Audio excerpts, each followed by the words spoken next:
I will get this out of the way right off the top. I know I look like the kind of guy that gets his picture in the newspaper because the police came and took away the hard drive of his computer. Welcome to me in your neighborhood.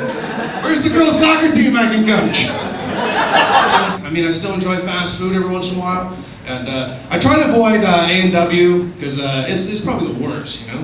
But the one thing I do like about A&W is I like walking up to the counter and asking for 2 teams for $6. I don't know if you've been on the internet, man, but that is a bargain, man. You gotta get over to the fucking Philippines, get a swirly face mask. I live in Toronto, though, and I moved into an okay place. We got a neighbor that just lives right upstairs from us, and she's very nice. But she has crazy, loud, violent porno sex, you know? And it's kind of amusing, but then after a while, it's kind of like, okay, man, stop with the fucking, right? But it's almost like that wild, violent porno sex where you're not sure if you should jerk off or call the cops. I did a Comedy Now episode, CTV Comedy Now episode a while ago, like many years ago. It was shot in 2001. That's when it was. But we recorded it before the terrorist attacks of September 11th, but they didn't air it until after the terrorist attacks of September 11th. So they had to take a couple of jokes out, right? They had to take a couple of jokes out for, you know, sensitive people and shit. So they had to take this joke out. Tell me if you see one. They had to take this one out. Hey folks, do you want to know what I hate about the World Trade Center? It's still there. So you see, how was I to know? There were so many warning signs. I do the joke and then boom, everyone. Sometimes comedians will always sort of use like really stupid, shitty tricks to get the audience to applaud. Like they'll say this, it's like, hey, are we a room full of proud Canadians tonight or what? Are we a room? And we're like, yeah, of course we are. Fucking trained seals, right? I'm a reasonably proud Canadian. I don't think we celebrate our Canadian heroes as much as we should, right? And that's why I just found out that I'm going to get some government money to shoot my very first official Canadian porno movie. But the condition was that I had to make it, I had to sort of, it had to be inspired from one of our great, you know, Canadian heroes, right? So I'm going to call the movie Terry Fox. A Marathon of Hump. He's going to fuck his way across Canada, or however far he fucking made it, I don't know. There's research in all these movies. I haven't really got that far. So he goes up and he sings a song. And after being clean and sober for 23 days, what song does Jerry decide to sing?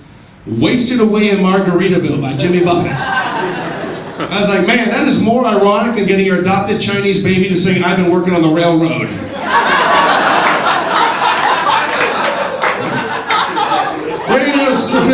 Railroad's still there. What are you going to say about a job well done, right? Come on. True? Or that's more ironic than getting fatherly advice from Chris Benoit. I don't know about the... I think it's such bullshit how we glorify on, you know, for reality TV. You know, I can't stand the celebrity worship, you know. Like, what's the big fucking, like, why, you know, you want to put cameras on, like, Gene Simmons, a bunch of rich assholes, and, well, just watch them, and, like, the fucking Hulk Hogan family, you know, we want to watch those people. Why the fuck, how does anyone relate to, like, rich assholes, you know? I don't get that, you know. And then when it comes to reality TV, everyone's always, when they have to like release like a murderer or a pedophile back into society, everyone gets up in arms and like, oh my God, who are these? Oh my God, how are we going to keep track of these people? Oh my God. Well, I think the answer's right there, right in front of you. Why don't we put them on reality TV? You know, we get them a whole bunch of cameras to follow them around all day long. If you don't want to be on TV, you got to go back to jail. That's how it works. Right? Oh, my privacy is being invaded. Yeah, but you killed 3 people. So get out there. We're going to follow you around, right? Like, who do you really want to watch buy groceries? Do you want to watch Gene Simmons and fucking Shannon Tweed buy groceries? Or do you want to watch Robert Picton buy groceries? Like, holy shit, I buy the same kind of Pop-Tarts as the guy who killed 60 ogres. It's amazing. Paul Bernardo's back in the news today. They had a big interview with him on CTV. Now, he's a disgusting fuck, you know? And I think Carla Homoka is even worse because she fucking sold out her boyfriend. I think that's even worse. Well, you know, really. But as a couple, first of all, Like, they did everything together, you know? All the sick and twisted shit that they did, they were a real couple. They did everything together, you know? It's horrible, right? But they did it together as a couple, man. And I think that's amazing. Because I couldn't even get my girlfriend to go and see Spider-Man 3 with me. Jesus, I don't want you to kill your fucking sister. Jesus. It's the Transformers movie. They're robots in disguise. What the fuck? I love Christopher Walken. Everyone loves him because he's such a badass, right? What a badass guy. People love watching him freak out and stuff. But you know, sometimes actors have to do jobs that they don't always want to do just to make some cash, right? And so this, Christopher Walken actually, and you can read this. It's a fun rental. He actually did Walt Disney's The Country Bears, right? It was a movie about the Country Bears. You know, they just have this, they sing along and they play some stuff. So, but he couldn't be the badass that we always love him for, right? So this is my impression of Christopher Walken if he could be the badass that he wanted to in Walt Disney's The Country Bears, where he plays like the bank manager, the landowner. Right? This is him. So, you fucking goddamn bears.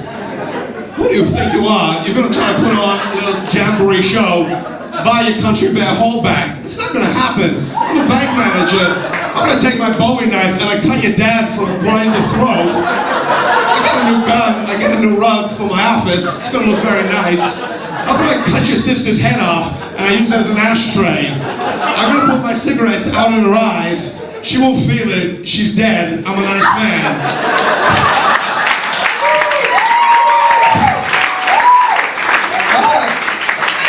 How about I cut off one of your mom's feet and I'll gut it out and I'll use it to put my umbrellas in at my front door. It'll look very lovely.